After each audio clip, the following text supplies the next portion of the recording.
when I first realized I was fat. My thighs were wider and a friend pointed it out to me. By 10 years old, I started caring more about my appearance. While shopping with some friends who could swap clothes to try on, I realized they could wear my size, but I couldn't wear theirs. 6th grade, I started getting my curves, while everyone else seemed to just get skinnier as they grew up, not out. This is when I started covering up.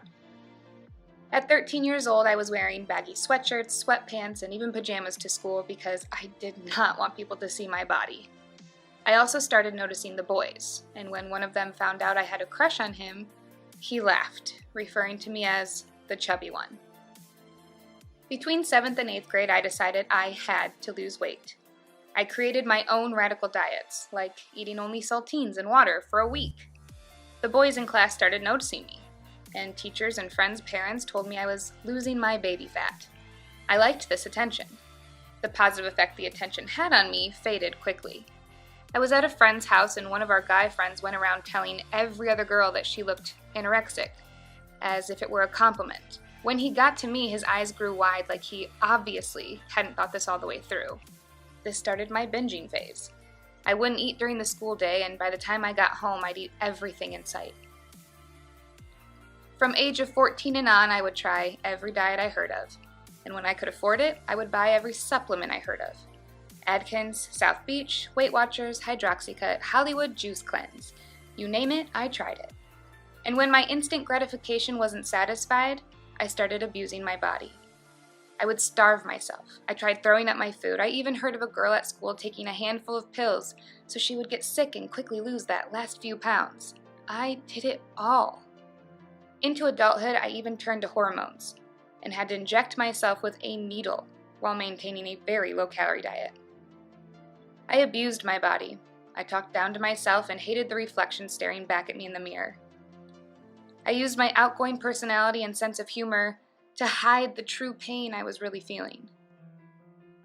My parents were always there to dry my tears when, yet again, I'd cry to them about being the fat sibling, the fat friend.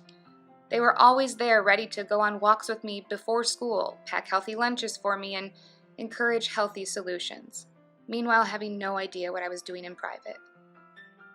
They always told me I was beautiful. I just couldn't believe it. In fact, I was surrounded by people, friends and family members who praised me for my confidence, told me I was beautiful, and the only person telling me otherwise was myself. Fed up, scarred, and mad, I made a decision to love myself. I started dressing the body I had and not the body I thought I wanted. I started taking care of my body because I wanted to make up for the hate and abuse that I'd put it through in the past. Most importantly, I changed the way I talked to myself and to my body. Daily affirmations just became a habit. When I looked in the mirror, old habits of negativity might start to peek through, but without hesitation, I just started complimenting myself. Even if in the beginning it was an act, by the end, I knew it was true. When I think of all that I've been through with this body that God gave me, I don't regret it. I might regret some of the things I've done to it, but I don't regret the lessons I've learned. These scars I wear on my skin are part of my story. They are the catalysts that have brought me here. I am confident. I am strong. I am beautiful. And I am ready to share my body story. This is me, no longer hiding, still full of personality, and I am body proud.